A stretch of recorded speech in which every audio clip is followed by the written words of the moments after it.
আজ সানডে ছুটির দিন, তো বাড়িতে তো বসে থাকবো না, বাট সকালবেলাও বেরোয়নি, খুব গরম লাগছিল।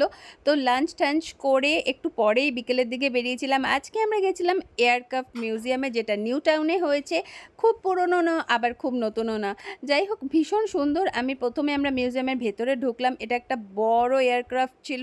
ভেতরে কি ছিল আমার না পুরোটা মাথার ওপর দিয়ে চলে গেছে। ভিডিও করা বারণ ছিল, তাও মোটামুটি কোনো রকমে লুকিয়ে লুকিয়ে একটু করে নিয়েছিলাম তোমাদের জন্য। যাই হোক, কী সব ছিল আমি কিছুই বুঝতে পারিনি। যাই হোক, ওখান থেকে কোনো রকমে তাড়াতাড়ি বেরিয়ে তারপরে ফটো তুলতে শুরু করে দিলাম। আর বেশ সুন্দর হাওয়া দিচ্ছিল, ভালো লাগছিল। আর বিশেষ করে বাচ্চাদের জন্য খুব ভালো লাগার জায়গা। অনেকগুলো অ্যাক্টিভিটি এরিয়া ছিল যেগুলোতে বাচ্চারা খুব হ্যাপি হয়ে যাবে। তো যাই হোক, দুনো ওখানে অনেক রকমের অ্যাক্টিভিটি এরিয়াতে খেলাধুলা করলো। তারপর আমরা ফটো তুলে আর একটু পরে ওখান থেকে বেরিয়ে গেলাম। তো চলো, তোমরা আমার মিনি ব্লগ দেখতে থাকো। বাই।